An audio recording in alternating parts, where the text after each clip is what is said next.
TV9 network what India things today మూడవ రోజు సత్తా సమ్మేళన్ సదస్సులో బీజేపీ నేత గౌరవ్ భాటియా, కాంగ్రెస్ కు చెందిన ప్రమోద్ తివారీ మధ్య మాటల యుద్ధం నడిచింది.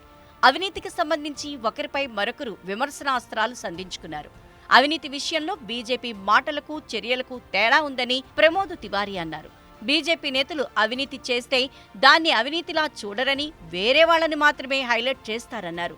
అజిత్ పవార్ను అవినీతిపరుడని, గతంలో ప్రధాని పిలిచేవారని, ఇప్పుడు బీజేపీతో అనుబంధంగా కొనసాగితే సుద్దుపోసైపోయారా అని ప్రమోద్ తివారీ ప్రస్తావనలో విరుచుకుపడ్డారు. यही ईडी सीबीआई जो एक मजबूत दरोगा या ईमानदार दरोगा होते हैं वो बेईमान हो जाते हैं, उसकी तरफ देखना छोड़ देते हैं।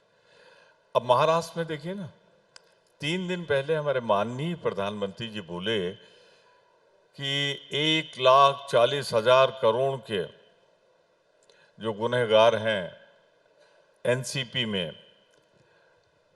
दूसरे बोले कि चक्की पीसिंग।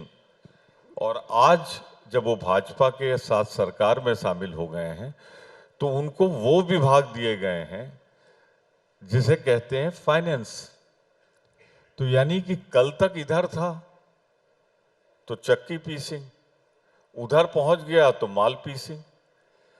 तो ये फॉर्मूला जो है भारतीय जनता पार्टी का, ये वो साबुन मोदी जी के आने के बाद अगर हुआ है तो ठीक है। अब देखिए ना, कल ही मधु कोड़ा जी गई, समय माफ कीजिएगा, मधु कोड़ा जी तो पति का नाम, उनकी पत्नी गई गीता कोड़ा जी। कितने दिन जेल में रखा आपने?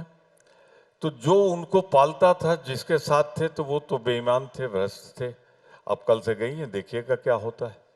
आज भी मैं सूची देख रहा था, जो एमएलए जिनके जिक्र हो रहे हैं क्रॉस वोटिंग के, जिनकी अंतरात्मा जाग गई है।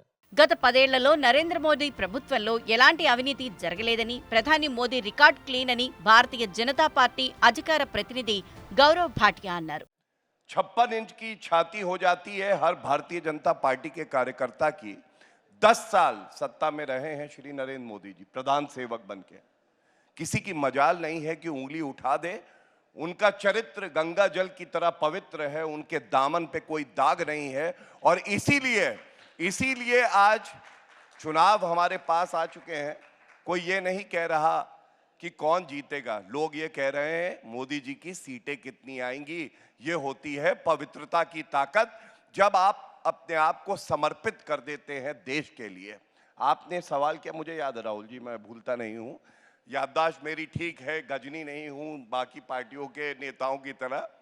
आपने कहा कि अजीत पवार के लिए हाईकोर्ट का फैसला, बॉम्बे हाईकोर्ट का आया, उनके खिलाफ जो मामला चल रहा था उसको रद्द किया गया। और इन्होंने कहा कि पार्टी में आते ही क्या चरित्र बदल जाता है? बिल्कुल बदल जाता है। मैं बताता हूं क्यों। ये भारतीय जनता पार्टी वो पार्टी है, जो भी व्यक्ति आता है, पहली बात तो जो पार्टी की मर्यादा है, विचारधारा है, उसके अंतर्गत काम करना होता है। और किसी की हिम्मत नहीं है कि एक पैसे की चोरी जनता की कर सके।